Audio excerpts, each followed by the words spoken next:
Come with us now, if you dare, down a rickety staircase into a dank, dark basement. What awaits? The Saturday Night Freak Show.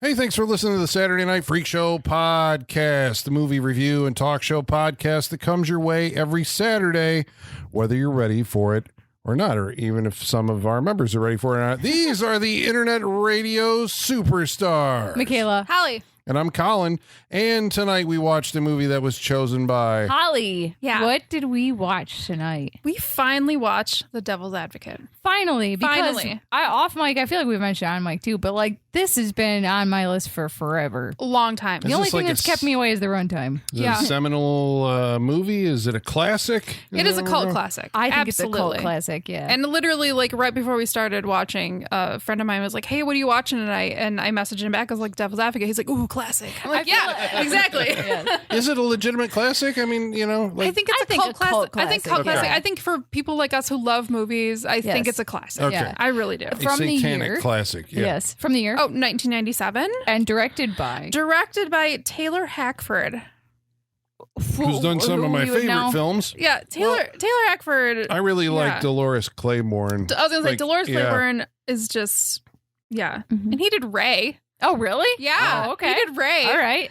And then, what was Officer and a Gentleman. Yeah, that's the one I think that like started I his... think that's the big one, yeah. Yeah. Against All Odds. I don't know if you guys know that one. Yeah, the Jeff Bridges. The yeah. poster with, or was that Raquel? Sorry. Can't remember her name. Oh my God, it's failing. Anyway, moving on. But You must have Raquel, right? No. Not Raquel Welch. No. Okay. Yeah, I know. I can see her face. On the and beach. it's- I can see her It was face like and it's from driving here me to crazy. eternity, but Against All Odds. Okay.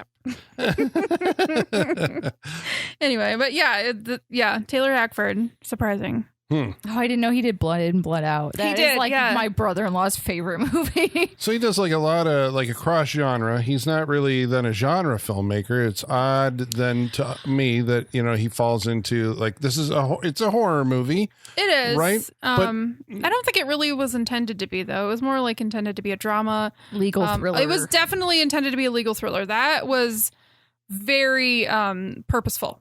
Because there was a different version of this movie. We're going to jump right in. Yeah.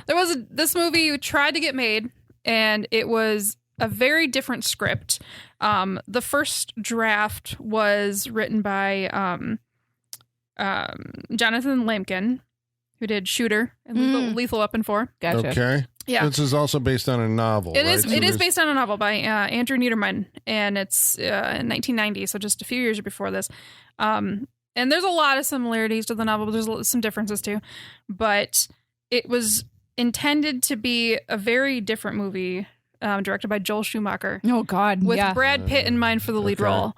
And then So for it's the still- Keanu role? Yes. Okay. But it still would have been like a big money movie. This It is still like would have been a big money budget. movie. And they Yeah. still wanted Al Pacino. Al Pacino read the original script and passed. And he was like, I don't fucking want to do that. And then they brought in Tony Gilroy to revamp. And he focused more on a courtroom drama because of the O.J. Simpson trial. Nice. And the impact that it had on the country. And so he wanted to revamp it and make it more of like a dramatic courtroom thriller. It wasn't a courtroom thriller, like Not original, really. with the title "The Devil's Advocate." Because I Not guess that's really. the thing. I mean, it was clearly, but not yeah. as much. That's a title that you're like, how come nobody got to that one before? I know. A literal Best interpreter of the title. Devil's Advocate I is a know. lawyer. I know. You know? I know. I love it. And also, the 90s are like peak legal thriller time, I feel Yeah. like, too. Yeah. You know? Maybe that's why we love 90s movies so much. I was thinking watching this, I'm so like, into it. I miss like legal thrillers. Like the closest we've had lately, we talked about Juror Number 2 at the Juror end of our Number year. 2, yeah. But Yeah, like, but everybody like flocked because it was a legal thriller. and It was it's like, yeah. And I ate it up. yeah, I loved it. And I was like, all for it. I was like, man, remember when movies just used to be people in a room talking? Dude. Yeah, And it would be feel-good men tense, and- you know? And Like, this is exactly why the movie I'm most excited about in the future is the fucking Wile E. Coyote movie. yeah, because it's Because it's going to be a Looney Tunes courtroom drama, Yes. and I'm Is it here for it. Acme versus Coyote. Acme versus Coyote. Yeah. Oh, okay. I'm okay. down for it, yeah. And Yeah. everyone is like, it's like live action, but, you know, Wile E. Coyote is a cartoon. Was this one of the think it's first like hilarious. because we're just I remember the exorcism of Emily Rose was like Yeah. it's taking a supernatural event trying to do it in a courtroom. So is Conjuring 3 did it too, I think. soon to be brought to the Freak Show. Where is also That's a courtroom movie? it is a No, the yeah, werewolf. it is. Yes, it is. Okay. He's on trial, Colin. He's on trial. Was there are you Another thinking of, was there a horror themed courtroom thriller? I mean, I'm probably missing not something horror. obvious. Well, I mean, I always one that always comes to my mind is Midnight in the Garden of Good and Evil. Is always like a big courtroom one for me. Not really horror, But from that era. From that era, yeah. And it's got that kind of supernatural. I know I've said on the show before, I'm going to keep saying until it happens. We should be remaking 12 Angry Men every single year Every with year. the top 12 actors of the year. Just it's a great fucking story. That's why it stood the test of time so long. Maybe And not every year, but every decade. Yeah, let's get the biggest director and like the top 12 actors or whatever, and just like it's such a low budget. We've already concept. Did they do that recently for TV? Did some? I don't want TV. I maybe. want movies with like I want I don't know, fucking Pedro Pascal and Denzel Washington and like it's like, all right, you've revamped Spider-Man 3 times. You've revamped the Fantastic Four 3 times. It's time to do 12 Angry Men. Murder on the Orient Express. You can do that. But you you know, can like keep it's an doing it. Yeah, ensemble you can thing. keep do doing 12 it. Angry 12 Men. Angry Men takes place in one room. It'd be so fucking cheap to make. You could spend all the money on the star power because it's all in one room. And there was, when I was in high school, we watched a made-for-TV version where Tony Danza was one of the 12 Angry Men. wow. And he was actually really good because he was the sleazy guy that had tickets to the baseball games and just wants to get out to ignore the baseball. That So it works. tracks. Yeah, that works. But it's like, that was the biggest star in that one was Tony Danza. And it's like, God, we are missing out. Guys, when it happens, just know we said it here first. 12 Angry Men. Give it to us. Yeah, Like, let's do it again. Well, I remember when this came out, I was kind of, you're like, is it a horror movie? The trailers, implied that there was some supernatural overtones that maybe it was pretty explicit. Al Pacino is the devil He's in this movie, Yes. right? But you're going to get wonderfully so. Yeah. Yeah, Well, so everybody, great. I was thinking like watching this, like at that time, the big like 70s actors all got a shot at playing the devil, right? Like Jack Nicholson Sure. had the Witches of Eastwick. Eastwick. Yep. Robert De Niro. I don't know if I should tell you, but he plays the devil in a movie I've always wanted to bring to the. don't tell us then if you're going to bring it. Yeah. They know what I'm talking about out there. But right, like Jack Nicholson, Al Pacino, Robert De Niro all got their shot at it. And since then, I mean, And he didn't want to. Has played the devil. Al Pacino- Will Smith has also played. Yeah. Al Pacino didn't want to play the devil. He thought it was too stereotyped. Well, I guess because the other guys had already done it. He read the script and he was like, I don't have any interest in that. But Yeah. then he read the revamped script and he demanded more money. And Keanu Reeves was so on board to have Al Pacino, he took less money. Nice. So that Al Pacino would get paid more. And when Al Pacino found out, he still agreed, but donated the difference to charity. Aw. Yeah. Well, for Keanu Reeves, it was an opportunity, I'm sure, to like. Yeah, he 'Cause passed. he's still- he passed on Speed 2 to do this. Yeah. Yeah. Okay. Good choice. Good Yeah. choice. Well, that's been on my list, but I can't do it to you guys. Yeah. Is that Jason Patrick that's in that? Yeah. In that one? It's Okay. Jason I saw Patrick. it. I Yeah. remember. Oh. So it's novel concept. It's like, it's a high concept movie, right? It's like the devil is a lawyer Yeah. in New York City. Yeah. And Keanu Reeves is the devil's advocate. Yeah. I mean, and like I said, a lot of it is a lot like the novel. It still opens in Gainesville, Florida, and where he's, a small time, like successful lawyer.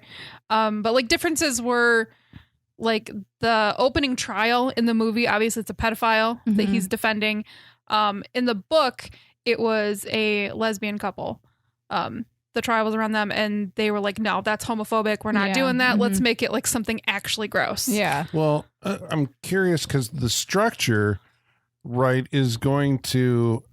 Are we assuming that people have seen the movie? I mean, can we talk freely about it? Or We're going to spoil it. I mean, Come on. Al We're gonna spoil it. Pacino's the devil. Yeah, Like, but I going mean, like into the it, particulars, like, and where it goes and how it ends. Because the trial that the guy he's defending at the beginning of the movie, like the guilt of this, right? Because I guess that's the thing that it's looking at, like, a lawyer is required by law to defend their client to the best of their ability. And the question always is, like, if you as a lawyer know that your client is guilty, Right. then is there a moral, like, do you recuse yourself from the case, or like, are you still? And I think that's the ultimate question that people who aren't lawyers, we want to know of lawyers, Yeah. right? Like, that's the one thing we want to know. Like, okay, if you really know they're guilty, are you okay with still defending them? Do you like not ask? Do you not want to know? I think they don't It depends ask. on the lawyer, I think. Yeah. Yeah, like it's very But that's also, my big like, question. do you think they ever throw a case on purpose because they don't feel good about it? Do you ever think they, maybe don't try their hardest and kind of fudge it a little bit just to be like, I think if that happens, they I could wonder- be disbarred, well, but if, though. it doesn't have to What be is the it? most You obvious withheld thing. the file. If you're just not trying your hardest. Yeah. You know what I'm saying? Wait, isn't that Cape Fear? Because Yeah, I Nick guess. Nolte Yeah. like, holds on to a file that he knew. Take care. But I mean, I wonder if a lot of them, it's just like, okay, let's be realistic. Here, take the plea deal. Yeah. I think a lot of them Yeah. might encourage that. Right. Maybe. Right. That might be your out. Right. I don't know. Not a lawyer, but I mean, that would be my guess. Well, yeah, I don't want to talk about it too much. I don't want to timestamp this episode, but there is an ongoing, very famous case that just got wrapped up right now where the defense attorney said she did her job because her client didn't go to death row. So he took a plea deal and he's going to be in jail forever. She's like, but I saved his life, so I did my job. And that was kind of her perspective. Like, that was the best I could possibly do for you is not get you killed. Yeah. So there's degrees to this, Yeah. But Yeah. But the movie, I guess, is concerned with that. Like, it's going to deal with, because I guess it's putting us in the position of a super attorney, right? he's never lost a case. Yeah. 64 Straight convictions. Yeah. Right, as a prosecutor, Well, as a or defense, prosecutor, whatever, yeah. right? Yeah, 64 straight convictions as a prosecutor, and then he left to become a defense attorney because it makes more money. Yeah. Which Or maybe yes, 64 but acquittals, but he's never lost, I guess, right? But I think he was only able to make more money as a defense attorney because he had the good track record as a prosecutor, So Yeah. because not every defense attorney makes a lot of money. Like you Right. have to have a good reputation to be able to charge a lot of money. So Yeah. And he has a like preternatural ability to he just knows things. Yeah, about human nature when picking a jury. I guess that is his superpower. He can see people's tells. Yeah. Yeah. Yep. And later on we find out why, probably right. But at the beginning of the movie, he's Yeah. just gifted in that way that he seems to be able to. And I love that because it does play on people's just like inherent talents to observe. Right. Like at this point, it's totally believable that he has this talent to see people in that way without knowing anything supernatural yet. Right. You know what I mean? Yeah. I like that. I like that most of this movie is plausible. Yeah. And that's why it's like, I was saying, Yeah. is it a horror film? But I mean, I recall my first experience watching it. At some point, you're like, oh, this is actually like 100% a horror film. They bring in special It effects. is, yeah. Rick Baker's doing the makeup. Rick Baker did do the makeup, Yeah. yes. It's like, okay, but it's, big budget enough that it's one of those movies that had the resources It to. disguises a horror movie. Yeah. Yeah, It's but it sleazier closes a strip of a street in New York. How Yeah. many movies get to do that? So Keanu Reeves can walk solo down. That was something I was thinking about watching this too. Is like, oh, I love when movies are actually filmed in New York. Like, I feel like we know. don't see that very often In anymore. this, it's a bittersweet thing. yeah. We but see it's like- some locations I'm not happy about. Yeah. But it's like, man, like I was like, oh, because you can just tell, you can just tell. And Yeah. it's like, I don't think that new season of Dexter is filmed in New York. It looks like it might be Toronto, Right, but they you go, know, yeah. I don't know. It's just like they don't even have to show the landmarks. You just know it just by the look and the vibe. Yeah. And I love the people in the background of this movie. They're like, oh shit, are they filming a movie over there? There's Right. a couple scenes where they look like directly into the Because camera. they Yeah. were. They're Yeah. just like they're just filming in, like New York is a character in this Oh movie. yeah. Like the fight that they go to in this movie was an actual fight that was happening. They actually bought tickets to Madison Square Garden and I went love to this that. fight. Don King cameo. Yeah. Love Because it. he just Yeah. was there and Yep. they got him in the movie. So, I Yep. mean, it's like, class all the way. I mean, Yeah. to be fair, that was me when I was in New York and they were filming Ray Donovan, and I walked through it. I was like, "Oh shit, am I going to be on Right? Showtime or whatever channel that show's on?" I was like, "Oh fuck, that's so cool." Yeah, and like they didn't shy away. Like they film on Wall Street in this Mm-hmm. movie. They film like on big locations.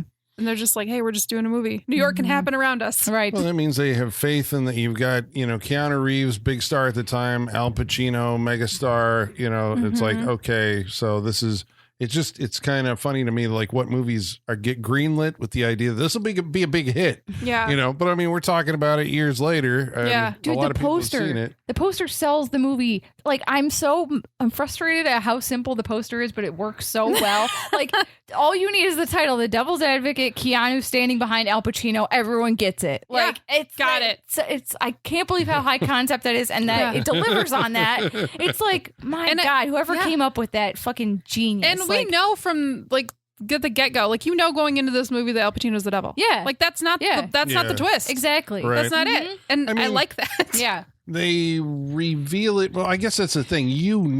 Right? It's, Just it's, when watching it gets subtle throughout, but Yeah, so whenever he makes his little jokes, it's funny. which are funny, it's like, I had daddy issues. I can relate, like, or nobody had a father like mine. Yeah.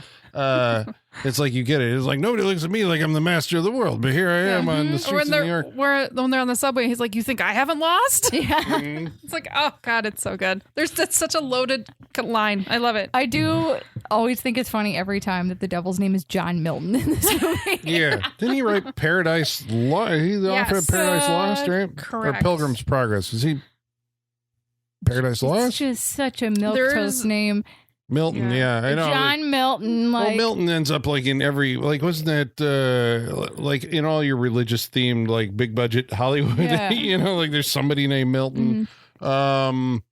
So Keanu's a hotshot lawyer in Florida defending a pedophile, and he is hounded by a reporter to the bathroom during a break where I think, like, basically he has come to the realization this guy did it. Yeah. But goddamn it, I'm a good lawyer, and I've never this lost. guy did it because he's like miming the molestation under the table and like basically jerking off while he's in court. Yeah. Like, this guy could not be more guilty. Yeah. Also, very young Heather Mazzarato on the stand during this scene. Yeah, and I always forget that she's in this, even though like the special places part is the part that always sticks out in my mind of this. But I know this movie feels adult in a way that, like, you don't see. It's very sleazy. Yeah. it was sleazier than I remembered. For sure. Because we're getting like graphic She's been testimony. in some very sleazy movies. Yes. I'm just She's, like thinking back, like, wow, that Wasn't she in girl. Hostel Part 2. Yes. Yeah. Okay. No, she's in Welcome to the Dollhouse. Okay, Yeah, it's a very sleazy movie. Yeah. Scream 3. Scream 3. Yeah. And then returned for a brief cameo in Scream 5 or 6. The Princess Diaries. Yeah, Yuck. Princess Diaries. Yep. She was always like the best friend character, it feels like, in everything. sure. But love her. I do too. But She's great.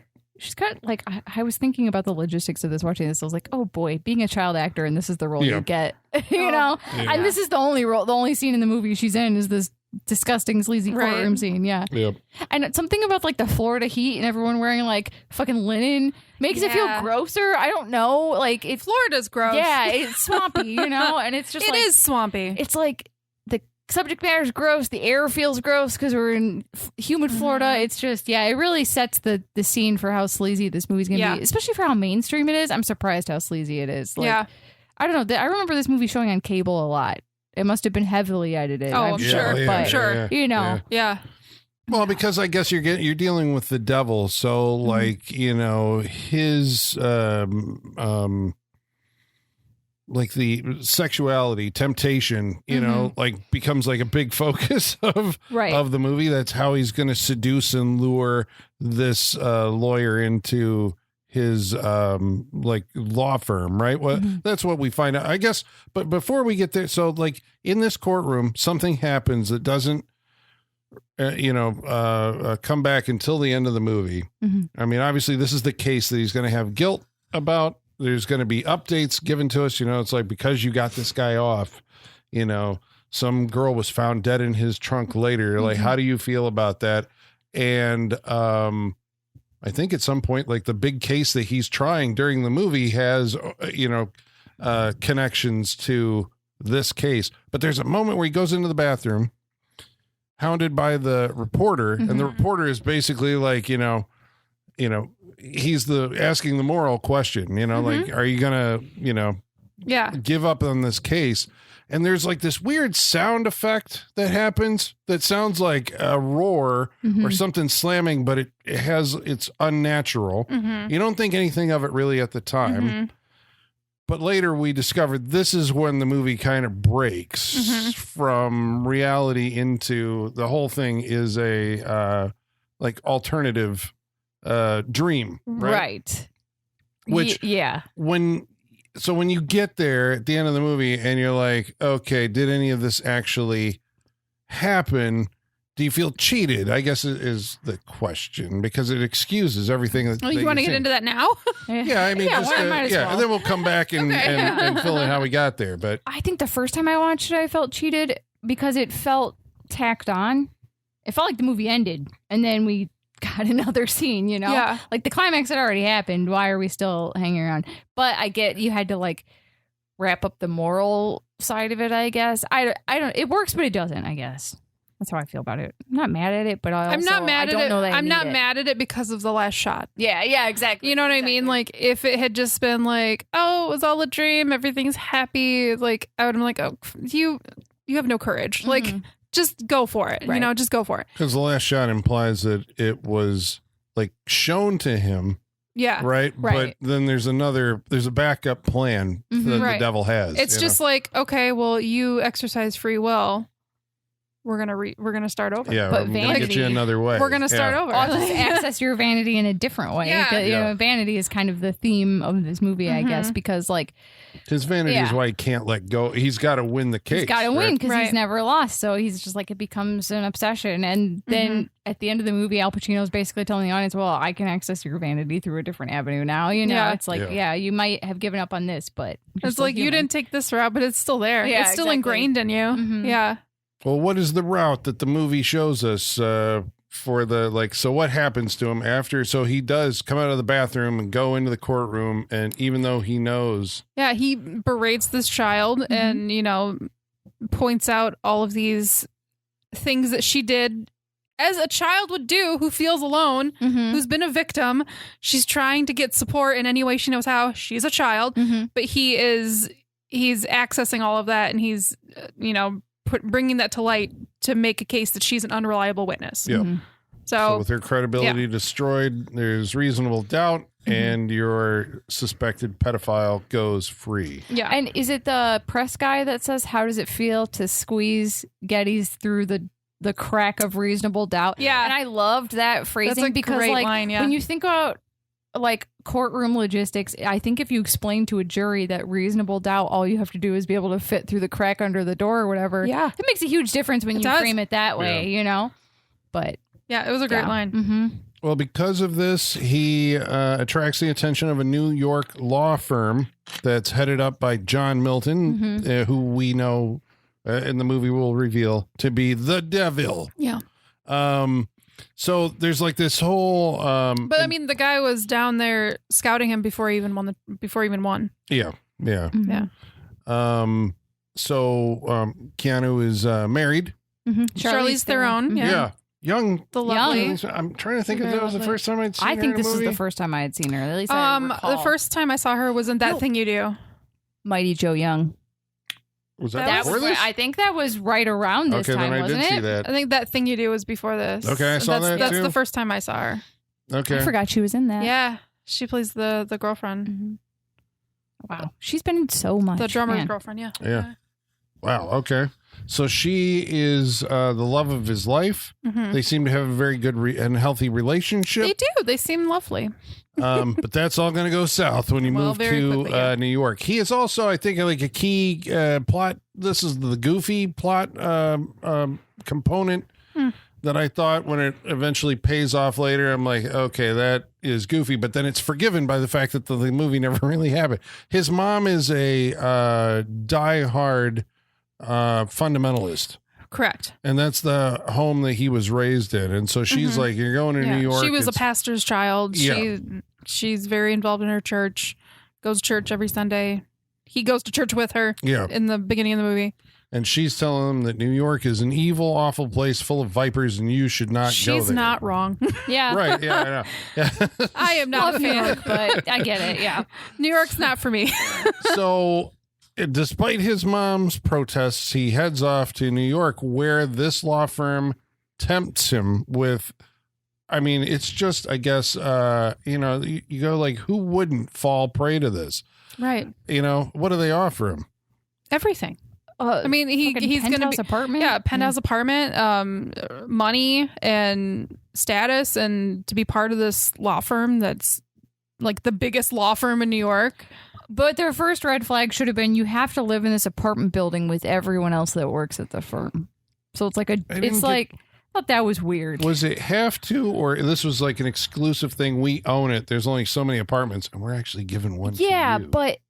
but living in the same like a dorm for As your everyone that boss, works right? at the law firm, like Yeah. that's. I mean, if they're offering like room and board to every one of their employees, they would just buy a building. Yeah. It makes sense It's just- logistically. Oh man, I can't imagine moving into a building with my coworkers. I get why it's off-putting, but Yeah. logistically it makes sense. Yeah, yeah. And New York, in New York, it makes the most sense too. Yeah. Like, Yeah. you know, Prime real Yeah. estate, we own Right. it, and Yeah. we're saving one of these spots. They're not for just you. going to buy apartments all over Right, the city. yeah. They're going to buy I just a felt like building they and- buried yeah. the lead though on it being with all the other people. They were like, "Here's Yeah. your apartment," and then Charlize Theron's like, "Wait, and you live right next door?" It's like, yeah, you got to tell us that up front that we're going to be living next door to all the partners in the law firm. Yeah, It but just seems also but also if you move to a brand new place where you don't know anybody, Mm-hmm. the fact that like the people you are going to get to know live right there is probably not a red flag, but like comforting, Right. right? yeah, like yeah. like okay, I know this person and they're Yeah. right there. I think I just Yeah. want more separation between my work and personal life. No, I get that. I get Yeah. that.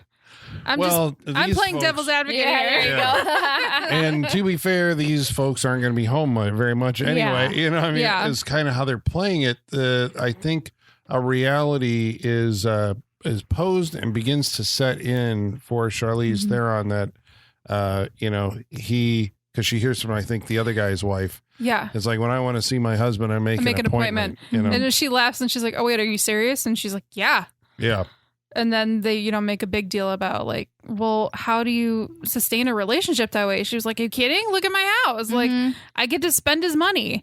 And I like that she instantly is just like, this isn't right. Yeah. I love her in this movie. I Yeah. think she's doing fantastic. Well, she's like the tender heart of the movie, you know, Yeah. and I think you have to feel that for it to work. Yeah. Because that's a big component of it. It's like I guess in some ways, you know, you're like, okay, if somebody sacrifices their soul, you know, Right. Yeah. in order to get this, she represents what you're going to lose, Right. you know? Yeah. Yeah, I find her to be relatable too, because all she wants to do is spend time with her husband, the only person she like has an attachment to in New York City. Like, Yeah. I think anyone would kind of lose it in this Yeah. situation. Like, not to the extent she does, but like, you would be struggling mentally, being like, at first the apartment's really exciting and I get to decorate it and all that stuff, but then it just becomes like, this is the only thing I have to do, Right. you know, like. And it just becomes daunting. And And she's used to working too. She talks Yeah. about she had a job and now she doesn't. So like her life has changed severely, you know? Yeah. I always think, when I think of this movie, I always think about her having like the breakdown about the paint colors. Like, I just, in my mind, when I think of this movie, I see her doing all the paint colors on the wall because. I love that scene. Yeah. One thing, I don't know if you noticed this, but her friend that is like with her judging each paint color.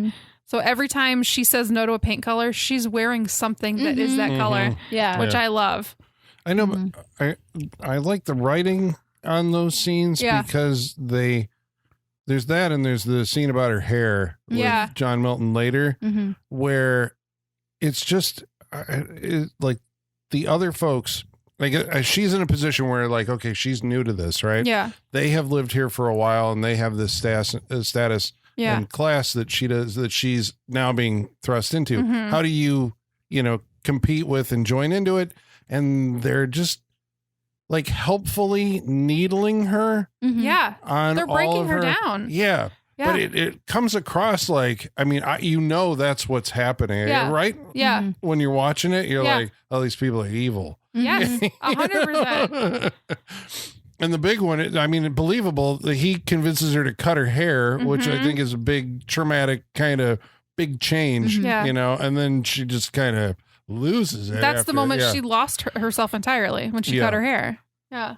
And it's ironic that Connie Nielsen, who's also in this movie, has that hair at the end of the movie. Right.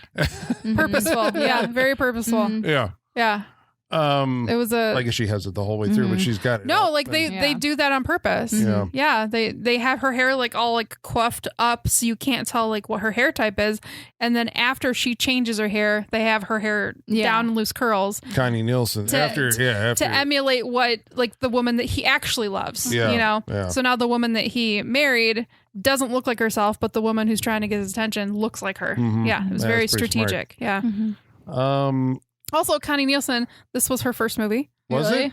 She had been trying in America to be an actress for 1 month. Oh, and was wow. hired to do this movie. They hired her because she could speak 4 languages. Yeah, nice. Oh, Yeah, wow, and yeah. she's beautiful. And, Yeah. and a good actress. But, Well, yeah, there's a bunch of like challenging stuff, nudity wise for Yeah. both her and Oh, yeah. Charlize Theron in this movie.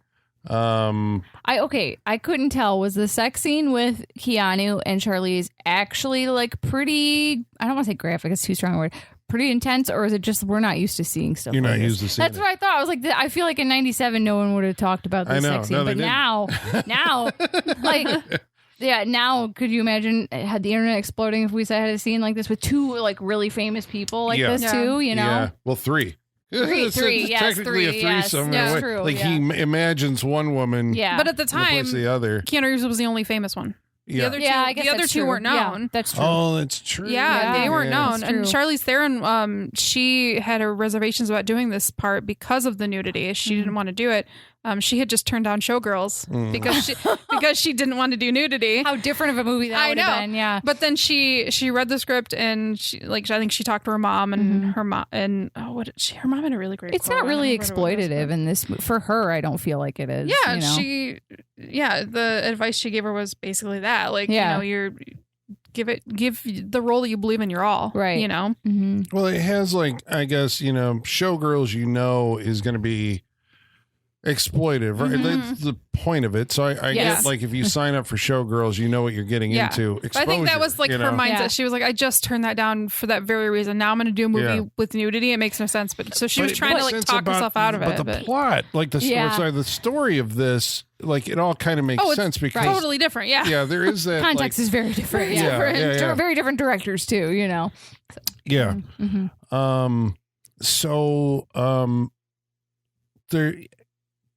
The law firm kind of puts him through like a series of tests, Mhm. right? As he meets this like enigmatic, John Milton, who seems to have his hands in everything, but also unassuming, right? He keeps saying like the thing that Keanu Reeves has against him is his like he's got to be a peacock, right? Mhm. Where Milton's like, I can dress down and like they don't see me coming. Nobody knows that I'm this master of disguise. But his office, okay, John Milton's office, no sane person that's not the devil would have this office. It is a concrete circle with a giant fire pit in it. So it's like a circle of hell. Right, yeah. Like if the devil had an office, this is what it would look like. Like there's no windows. It's a concrete circle. When I found out that this was filmed in something that belonged to Trump, I thought that was it. Yeah, no kidding. Seriously. That's what I thought. And the first test, I guess, is this weird ledge that goes out from his office over the edge of the building with no railings on it and like water, like infinity pool edges over the edge. Like no sane person has this kind of setup, but I think he finds it calming, yeah. right? Mm-hmm. Wait, that wasn't Trump Tower, was it?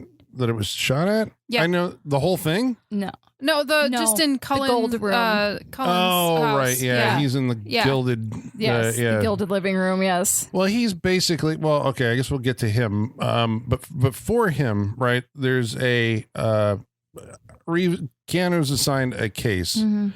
And I kind of dug that one because, it's like this movie has like this kind of reality to it. It's Mhm. and in it, Delroy Lindo is like this, I don't know, is he Haitian or some voodoo priest, right? Mhm. We know that. Right.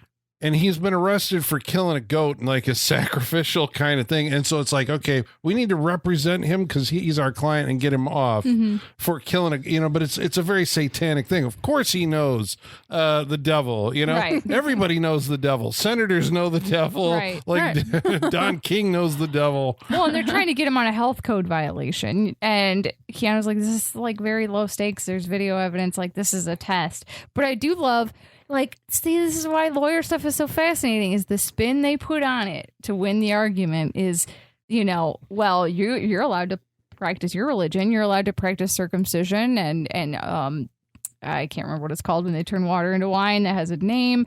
But like all these sort of religious practices that are accepted in our modern society are totally okay. But this one's weird and we don't understand it. So we're going to prosecute. And he's like, he has the right to exercise his freedom of religion. And love it. But I'm curious what the movie's advocating. It's like, because this is the devil's advocate getting the voodoo guy off for worshiping the devil or whatever he's doing down there, summoning, I guess, John Milton in this case. But he wins this case. And so then he gets assigned like a bigger case. And this one becomes like the centerpiece trial of the movie, right? The movie sets up basically there's like a mounting pressure on Keanu Reeves because he's being pulled in a bunch of different directions, it feels like, right? At home, his wife is having a psychological problem, right? Because of her isolation, I think, right? And she's seeing like literal demons. Yes. They both do at some point, right? Yeah, they see like flashes in the face. They see like hands moving under skin, which I think is really cool. It's interpretation really cool, of demons. I love that. 90s CG, Yes. like in its glory. And so she starts becoming ill. And the big question is like, okay, so what should he do at this point? It's like, she clearly doesn't want to be there, I think is at the beginning, right? But he's like, I have these emergency meetings are coming up because some new thing is being revealed in this case that I have to defend, and now I got to deal with this like all of a sudden. So what's the big centerpiece case? The big centerpiece case is a man named Cullen, who's It's Craig T. Nelson. Who's coming right off of Coach, right? Coach ending right around this time. Yeah, I watched a lot of Coach growing up. Yeah, definitely not typecast. No, This definitely was new for That's him. why I was like, was this shocking at the time? Yes, it was. that It Craig was T. shocking Nelson at was the playing time. such an asshole. Yes, this was brand new. But he plays a real estate investor who is being accused of murdering his wife and stepchild. I think And that the was, maid. And the maid. That Right, was it. yeah. I was like, who was the other one? It was the maid. Yeah, he's like a major real estate developer, but also has like a long track record of other like fines and sort of minor criminal endeavors. Yeah. Well, he's assigned to defend the guy. So like, how are you going to, well, I guess when he's first presented with the case, you go into it assuming that, as a defense lawyer, okay, how do we get you off of this? And the guy's like, I didn't kill anybody, and here's the, this and that. But I mean, as it comes out, there's a prenuptial agreement, like he's going to get all his wife's money. And the tabloids are just like putting stuff out every day that's just chipping away at their case, right? Which I never really thought about like the newspaper being the enemy of lawyers before, but that was a fascinating keeps twist. them honest, right? Yeah. But yeah, like his blood is at the scene, his DNA is at the scene, everything's pointing to him. Plus, he's not a likable guy, and he doesn't listen to Keanu Reeves. He's a difficult client, which I wonder how often this happens that we don't know about too. Where like the lawyer's doing everything they can, but their clients getting in their own way. I'm sure it happens a lot. Though. Oh, I'm sure. Yeah. I feel like it probably happened with Diddy. Oh yeah, absolutely. And that's the thing. Like, so he's trying to figure out. He's going through like. Reading through all these documents. We should also talk about Eddie Barzoon, I guess, because this is where he comes into the story more too. Yeah. Real life monster Jeffrey Jones is unfortunately his casting aged better, right? In this movie, it's like wow, he right hand of the devil. That makes sense. Makes sense.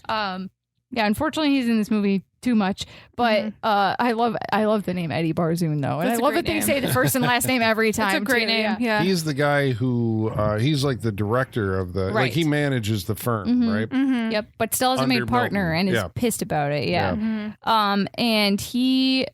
What's his thing? He's shredding documents that he shouldn't be. Well, and he's talking to, I guess, the Justice Department. Because this, I mean, again, like a real world thing, like, because you find out that the law firm is involved in transactions all across the world, you know, and the prosecutor is like, you know, they're selling arms here, chemical weapons here. They're part of all the, well, not selling, but somehow involved in it, you know, defending all these things as they're happening. Yeah, and we see early on in the movie there's a scene where he introduces Kevin Lomax to all the other lawyers, and they literally have a lawyer for every single like industry, like specializes in everything, and it's like 40 people around this conference table, so like they control everything one way or another. So, which is cool when you think about like the whole theme of this movie. But and I'm sorry, what was the Weaver connection again? I forgot. From the Justice Department, he was on the tail of Eddie Barzoon, right? I think Eddie had been, or I guess Eddie hasn't picked up the phone. Gotcha. Right? But Eddie knows that this guy is investigating, and so he's destroying evidence at one point that Keanu Reeves walks in on a midnight shredding of like 30 people shredding frantically. Like that's the most obvious thing. Right. You know? So would have been better to do like a Dexter and go find a fucking fire and throw them all in or something, you know? I think that is the thing that eventually leads to his downfall is that kind of envy, right? That Keanu Reeves somehow is the golden child and he's been made partner even without Keanu Reeves' knowledge at that point. Is that once he wins the Cullen trial? Like he's, you know, ascended to the throne of partner or whatever. I think that's like as a reward for that. I think like it was before he even won the trial. Was it? Yeah, it was just him being appointed to the trial.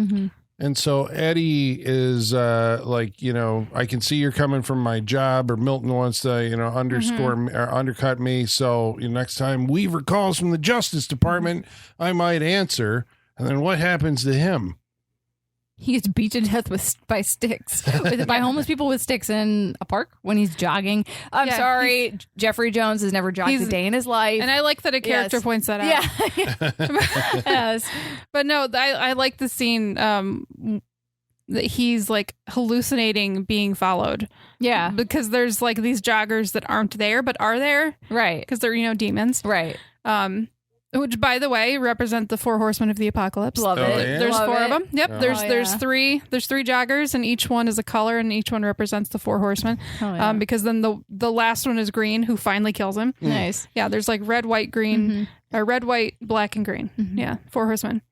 Which so I like. These are, I like that detail. I mean, all through the movie, we kind of see like the supernatural influence, right? I think when Keanu Reeves goes to the voodoo guy's subterranean lair, there's like a woman who comes out and is somehow able to silence a dog. The voodoo guy is able to like use a like a sheep's tongue or something, like cow tongue, in some ritual to silence the defense, the prosecutor during the court. You know, so it's like we see it, but it's not overt.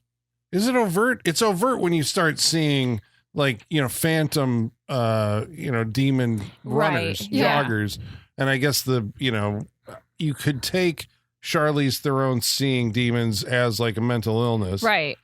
Yeah, but she's like the unreliable part of this like, whole is thing. she actually schizophrenic, or is it just the devil? Right. Right.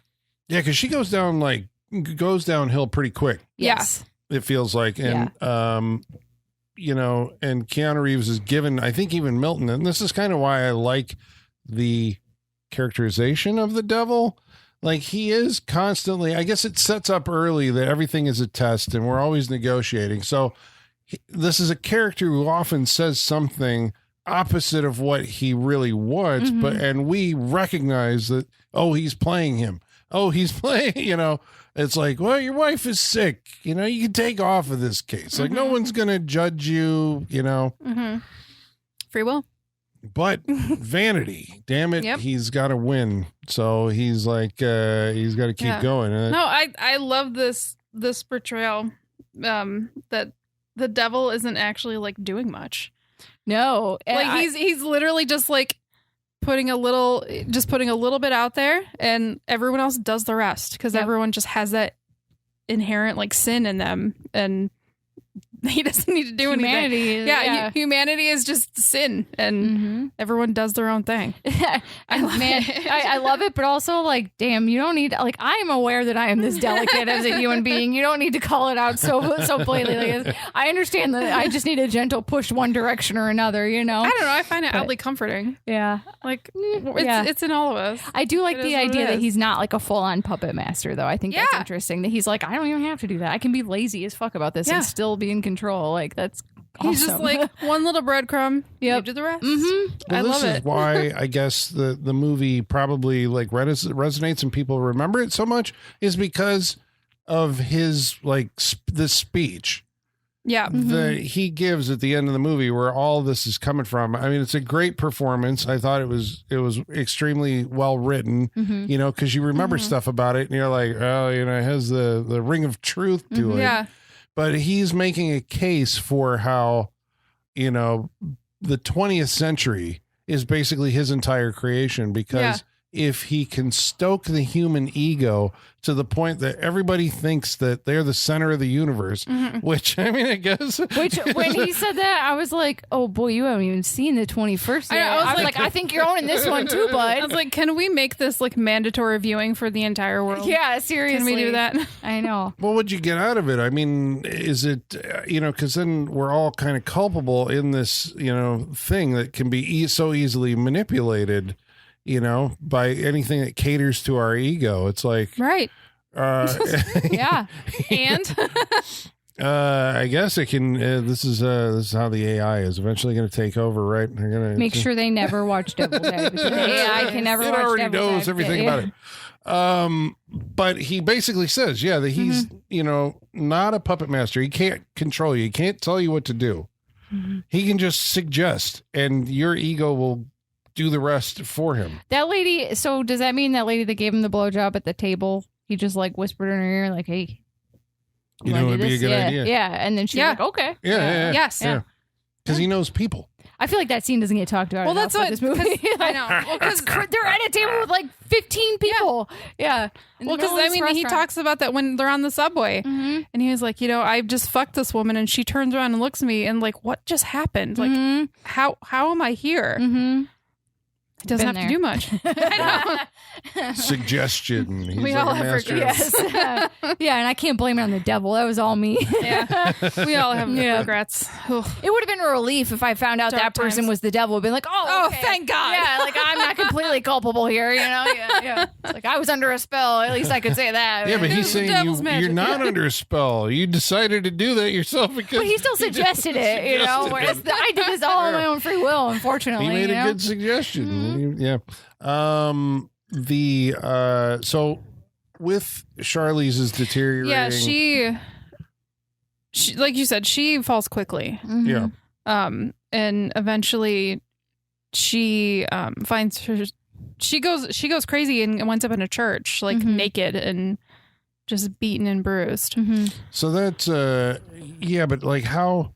Because you know, we see her like she feels like she's kind of on a precipice, right?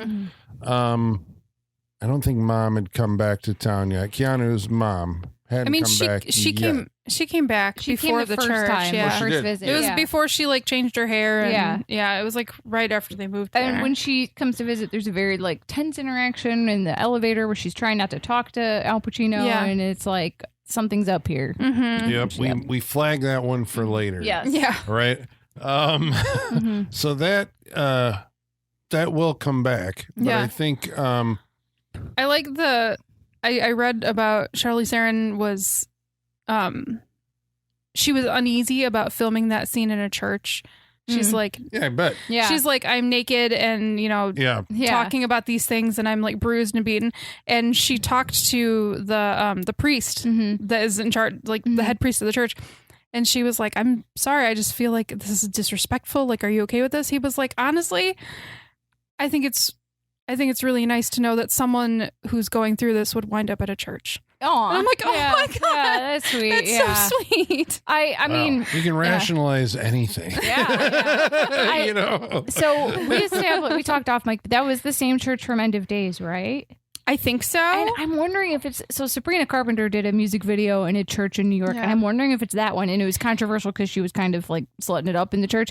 But that music video led to the mayor of New York getting investigated. So that church is at the center of a lot of happens often. I remember that one was the Church of Heavenly Rest in New York City. Okay. So I'm not sure. Look it up. I'm not sure what was filmed there, but I remember when they made Highlander and the Kurgans, and they're like cursing God and all this stuff, and they're like, "Well, we found a church that was like really down on its, financial, and they took the money, yeah, to have us come in." So Charlize Theron, she says that she has been raped by, she consents, but then can't push him off. She's attacked by, I mean, essentially she's saying that she was raped. Yes. Repeatedly. And then she goes to the church and she's covered in scratches and all this. But she says it happened today. Yeah. And she's all day telling long. This afternoon. Yeah. And she tells, because he's a good listener. That's like his other thing. They all say like, he actually talked to me and no one had talked to me in so long. But Keanu Reeves is like, couldn't have happened because he was with me all day in court. Cause this was the big trial where I got, Cullen off on the charge. Right. And so this ends up getting, Charlize is committed. And I think mom shows up. And mom has a startling revelation. But before or after, unfortunately, Charlize stabs herself with a shard of glass. Yeah. It was a startling confession. Her timing does suck. I agree with him on that. Like, his wife is in dire straits here. And she's like, so your dad is the devil. John Milton, he fucked me in a hotel 1966, which I was like 66. I was like, oh, I was hoping they were going to say his birthday was like June 6th, 1966 or something like that. But did that color your remembrance of that scene with them in the elevator when mom met John Milton? I mean, that scene was laid it on so thick. It was like, it wasn't exactly subtle about it. Yeah, so, you're like, she knows who he is. Right. She has met him before or something. Yeah. Well, she was saying she had never even been to New York before, and I was like, well, you're lying. Okay. Yeah, like the way you were saying, like, it's like you're going too big with your lie, Yeah. But, and so he's the devil's son. Way worse title, so don't do that. Yeah. But, what does that mean? I guess that means he has some. That's why he can read people. 'Cause he has some devil power. Yeah, built in. Yes, he keeps having fantasies. Also, I guess this is also like a stressor on his marriage. He keeps having fantasies about Connie Nielsen. Ever since he sees her, and so she is clearly on the inner circle, the devil's inner circle. And so I think after Charlize Theron kills herself. Because he loves her, he's like, okay, I'm gonna go meet my father, the devil. And this is where we get the, like New York is empty except for him, and he goes up to the devil's office. We were gonna talk about what's the deal with the sculpture, right? Oh, right. So there's this big, crazy, like huge, like I don't know, like half the size of this room, like metal, kind of like. I don't even know how to describe it. Like it's like a stone or plaster sculpture. Okay, like so built into the wall. When I first, and it's behind his desk, so it's a centerpiece in the movie. It features what looks like cherubs, like naked. It doesn't at first, people. Though. Right. At first, it's just kind of abstract. So when I saw the movie, in theaters, because I remembered it, because it stands out. Yeah. Every time you saw that thing, it had the people in it. Yes. Now, when you watch it on video, ever since, I think it was like there was a lawsuit. So I think before it even got to its original VHS release, they had changed it through CG and made it into this like smeary looking thing. And you're like, what the hell? Yeah. But then toward the end of the movie, it resolves itself. All of a sudden, and changes back into the people again. So what happened there? I can't remember. I know there was a lawsuit from an artist. Sculptor Frederick Hart, in the Episcopal National Cathedral in Washington, D.C. They sued Warner Brothers over the sculpture. Because did they just steal it? Or it's an homage, but too close to the... Yeah, essentially. Okay. And so he sued and won. Yeah, they stated that there was no relation between the sculpture and the film, but they basically ripped it off. Didn't that happen recently to something else? I thought there was some Netflix TV show or something that had a sculpture in it that had to get taken out. Yeah, What but this it? was, I mean, in 1997, I mean, CG isn't, Right. I mean, you had your Terminator moment and all that, but the fact that in every shot they had to change that sculpture, but then because of the action at the end where the sculptures are like moving and it's kind of creepy, these stone people are, fornicating in hell or whatever. Oh, it was Sabrina. The Sabrina TV series, they had the satanic temple sculpture and they just copied that and did, yeah, that's what it was. And they they had to I think they CGI'd it pretty bad if I remember correctly. Because it's like, it's in a lot of scenes and it's in like the middle of a room. So that was a time. Missed that show.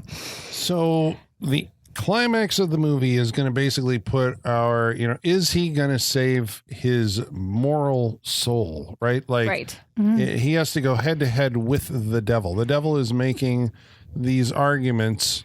It's like, I didn't set this up. God gave you instinct and then set the rules in opposition. I mean, it's a great, performance. It's fantastic.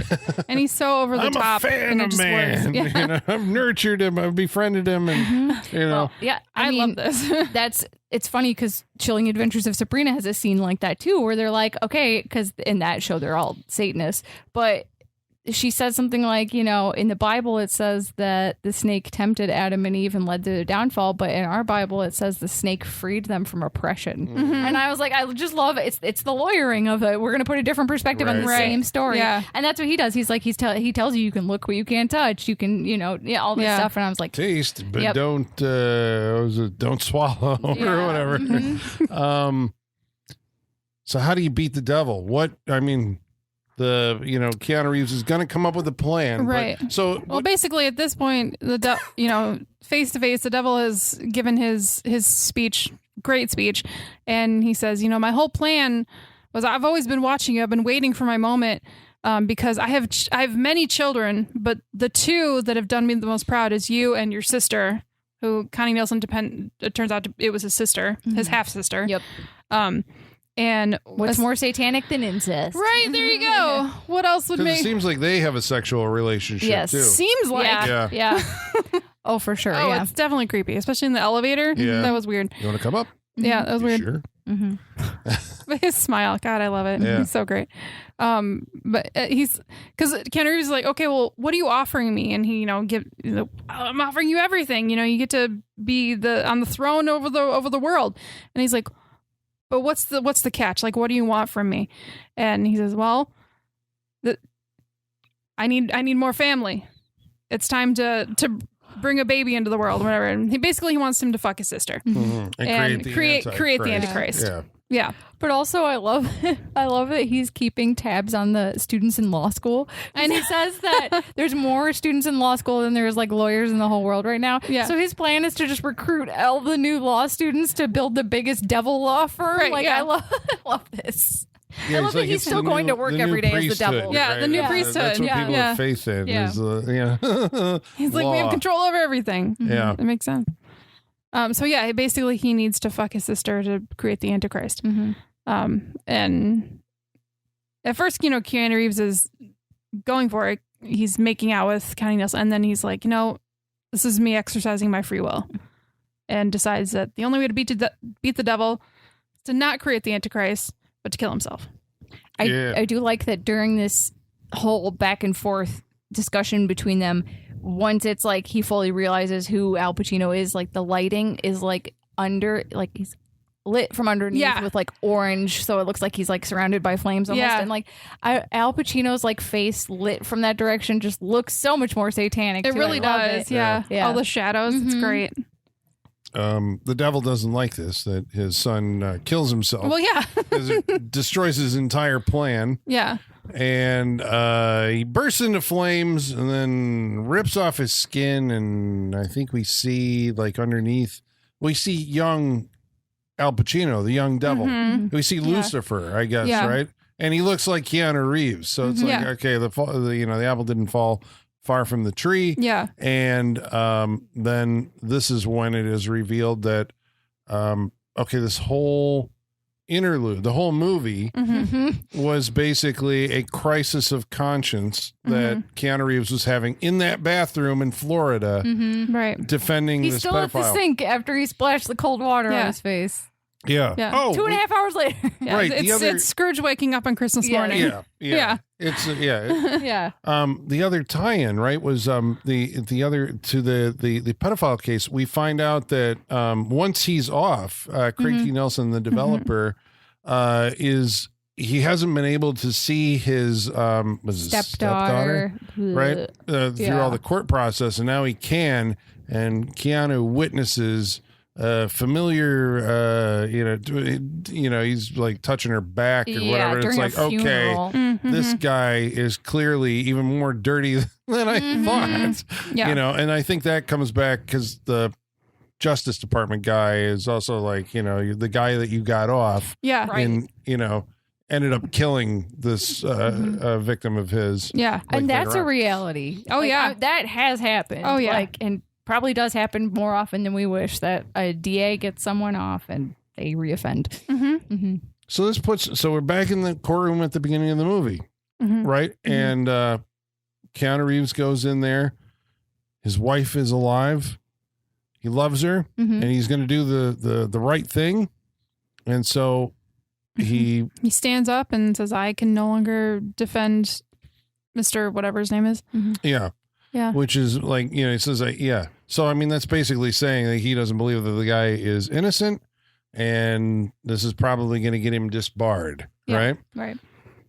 But, the reporter, his little press friend, he comes along, he's like, this is the story. Like, this is the story. I can tell the world why you're being disbarred, because you actually have a conscience, because you're moral. This is the story. Yeah.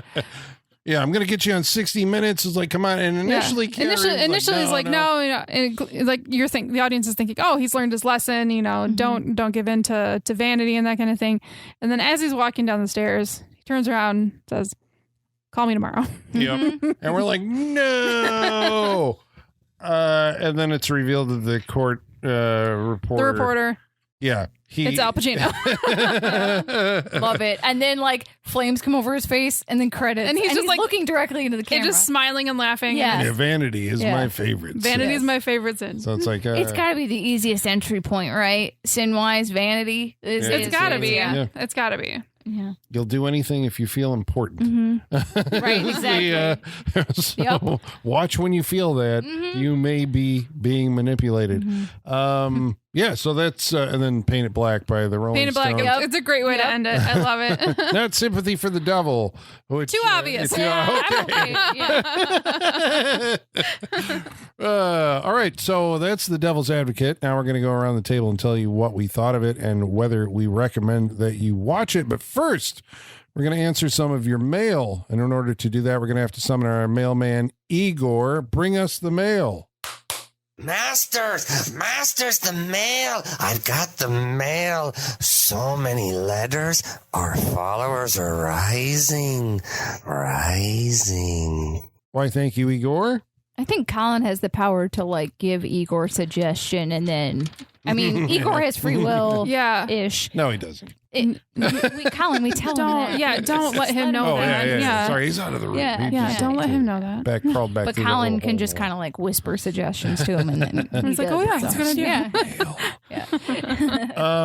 Well, we should let the good folks at home know how they can participate on this interactive portion of our show by following along on Facebook, Facebook.com/Saturday Night Freak Show, on X @SatFreakShow, by email, SaturdayNightFreakShow@yahoo.com, or on Instagram at Saturday Night Freak Show. First of all, MF Mad, the keeper of the Saturday Night Freak Show Wall of Fame, wants us to know that we've inducted a bunch of people. Awesome. Of course we have. Yeah. Into the Wall of Fame with this movie. The first being Charlize Theron. Oh, congratulations. Yay. All right, because we just watched her in Hancock. And we also saw her in It was Woody Allen's Celebrity. Oh boy. Oh, okay. Jesus. Well, I didn't see She her was in also that. on, so we've Those seen are the 3 Brent for days. movies. Yep. I think Travis brought Celebrity, did he? right? It was he. Yeah, Woody Allen movies. Oh, right? he So- was the big Woody Allen fan. Yep. I kept thinking it was Brent. So that puts her on the wall.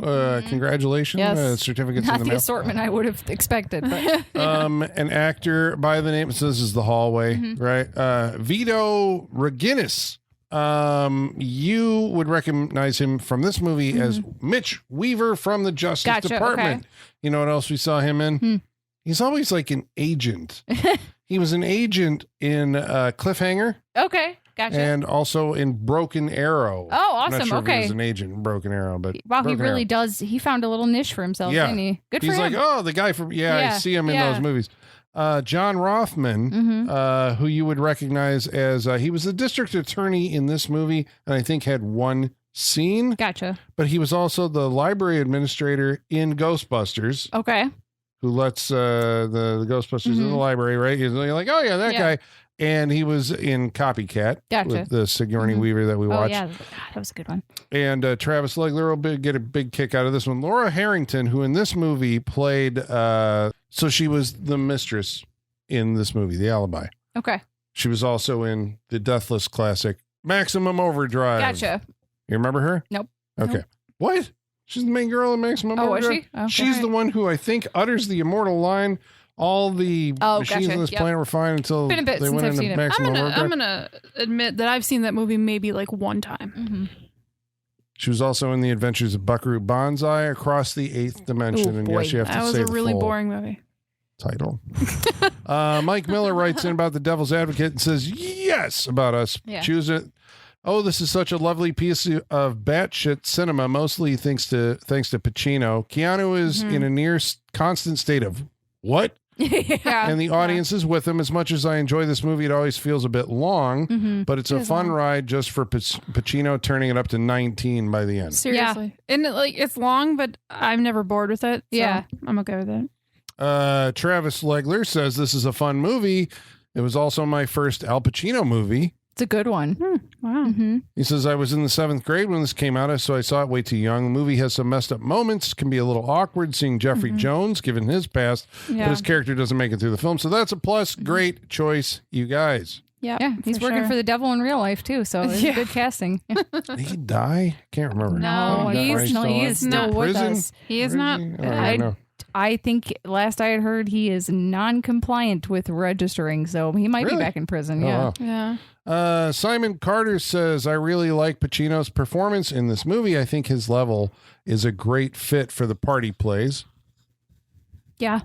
Richard Krotzer says this is a great movie for the Saturday Night Freak Show. That monologue alone deserved Pacino an Oscar nod. He knew the assignment, and you can just see how much fun he was having with his performance. Yeah, for sure. His Lucifer performance is right up there with Peter Stormare from Constantine and Viggo Mortensen from The Prophecy. Interesting, because those would be two that I would reference.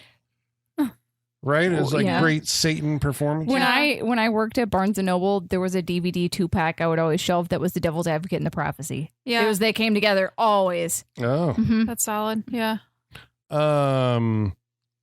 Michael Whitaker says, I love this movie. I was more used to Keanu Reeves in action roles at this point, so it may have been one of the first times I saw him doing something more dramatic. I think it may also have been the first time I saw Charlize Theron in anything. It's also the movie that straddles a very interesting line between highbrow and trashy. Yeah, I agree. Like that's like it was. Like I said, I was surprised at how sleazy it was for being such a big budget mainstream movie, but I loved it. Mm-hmm. Bring on the Keanu sleaze. Reeves in drama roles. Didn't he do River's Edge? It's like one of the He early. did do River's Edge, yeah. Yeah. Was he in My Own Private Idaho? Yeah. Yeah. Those are both long Yep. before this. Yeah.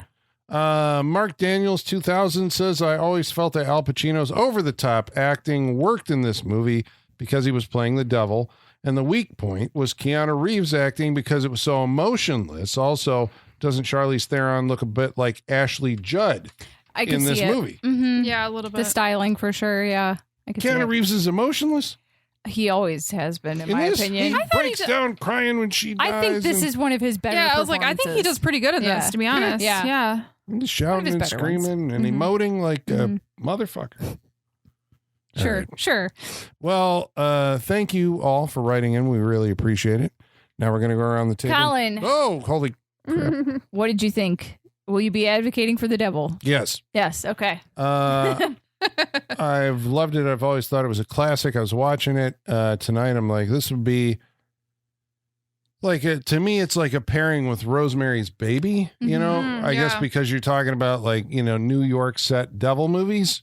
Maybe that's the obvious connection. I mean, I'm like, obviously Colin, they're totally a little different. You need to program a like drive-in lineup of New York set devil movies. I want to see what you can come up with. Yeah. End of date. No, Yeah. okay. Well, yeah. Right. Yeah. For the lowbrow version. Yeah, I thought it's just this, you know, as I said at the beginning, it's like a super strong, high concept idea that the devil's advocate is the devil's lawyer, right? And how far can you go with that concept? And so then it's like almost kind of obvious what your themes are going to be. But I thought it was like, I thought the movie is like really intelligent in how it kind of breaks down all of those like moral questions and the temptation that the devil throws your way. And, you know, then you kind of have that like warping of reality as we kind of move into the supernatural. I don't know. I was engrossed the entire way through it. Yes, it kind of feels long. Like I said, the only recommendation I would make would be removing the mom, you know, the devil is your dad subplot. That's not in the book. Isn't it? Of course not. It's not in the book. Yeah, because it feels like it's a Hollywood thing of like making things a little too pat and too neat. Yeah. I get why you do it because it leads to the end where it's like, oh, you're going up against your dad, and you know. But did the movie need it? I don't know. If you wanted to sacrifice runtime, I guess that's where I would go. You delete that. But other than that, yeah, I mean, all the performers are committed. I think everybody does like excellent work, you know. And it has that, you know, that sense that I get from a lot of older movies where you watch it and you're like, I recognize everybody in this cast, even like the smaller players. It just kind of gives you that, I don't know, it's like a comfort, you know, it's like, this is a movie. I don't know. I really liked it. The Devil's Advocate, I would recommend. Michaela, what'd you think? Yeah, I love it. I'm sure if you are a regular listener of the show, this movie's been name checked a lot over the years. Because I mean, it's a great title. It's a great movie. Delivers on everything. It's big budget, big stars. Like, man, but it is a freak show movie, even though it is like so. Like you said, Colin, highbrow, but it's still a freak show movie. And like I said, it's sleazier than I remember. I get the runtime might be a lot. And I think that was like why it didn't come to the freak show for so long, is we were trying to figure out how to fit it in our schedule time wise. We started an hour early tonight. Yeah, we did, so that we could have enough time. And, you know, but it's worth it. And I mean, I'm trying to think if this movie were made now. Like, I feel like it'd probably be memed to death and not taken seriously. Yeah. And I honestly think the internet is the reason why we can't have ridiculous movies anymore, because you guys see one bad trailer and you'd never let anyone forget it. Yeah. And it's like, we need to let creators make weird shit and so that we can enjoy it. So, yeah, it's great. You got to see it if you haven't seen it by now. I mean, you've at least heard of it and heard reference to it, so I don't know what you're waiting for. The ending is not my favorite, but they made it work, so I'm not mad at it. Yeah, gotta recommend it. As far as devil movies go, it's one of my favorites for sure. I like this portrayal of the devil a lot. Like I said, I love that he's not a puppet master, but he's still having fun with what he can do. Yeah. So, and I like that he doesn't take himself too seriously or anything too seriously too. So definitely recommend. Holly, what'd you think? Yeah, for sure. You know, as soon as the movie went off, you know, I looked at Michaela and I was like, this was fun. Yeah. I'm like, I'm glad we did this one. I really like this movie. I agree that it's somehow a freak show movie, even though you don't think it would be, but it is. Yeah, it's sleazy, but not so sleazy that it doesn't feel mainstream. It definitely is a mainstream movie. Like you said, Colin, this is a movie, you know, the cast just really brings it home. I agree. I think they could cut out the mom part. It's not necessary. The devil didn't need to be his dad. We didn't really need that. I get why they did it from a Hollywood perspective, but not necessary. There was also a deleted scene that we find out that Craig T. Nelson's wife was about to divorce him and take all his money, which would have been, I think, better motive for that character. Didn't they cover that, though? It was mentioned that the prenup, she would have got all it was on the newspaper. There was a newspaper cover about the prenup. Oh, it was just on the newspaper? There was like a scene that like added more to that. That could have helped, but I don't know. But yeah, I really like this movie. I think it's a lot of fun. It is long, but it keeps my attention the whole time.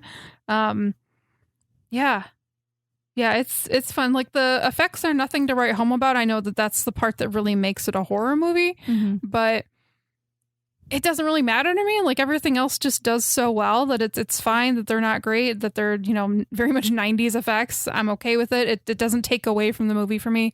I agree. I'm not crazy about the like tacked on ending. That I wish they had just like stayed with it and stuck and had the courage to just kills himself. The devil explodes and goes back to hell, and that's it. Yeah, I would have really appreciated that. And I think that takes some balls to do that.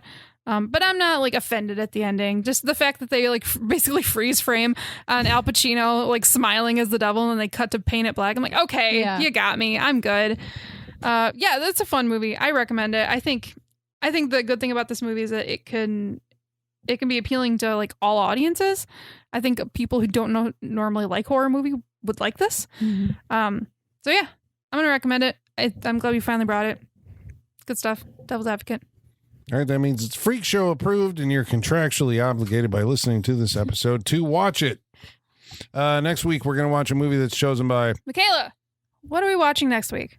Have you seen James Earl Jones and Brad Dourif in a movie together? Have I? You're about to. You're about to. Yeah. We're going to watch Grim Prairie Tales next week, which is a horror western anthology. And they are hosting the wraparound. I'm into it. So we're going to have to go to YouTube, but we're going to watch it from 1990. So I remember I am here for this. Yeah, I tried finding it and it was like not available. It's been on my list for years, and I finally found a good YouTube rip. And I was like, good enough. Good enough. You just said all good things. Yes. Yeah. All right, so that's Grim Prairie Tales is coming up next week on Saturday Night Freak Show. We hope you'll join us. And until then, ladies and germs, the basement is going dark.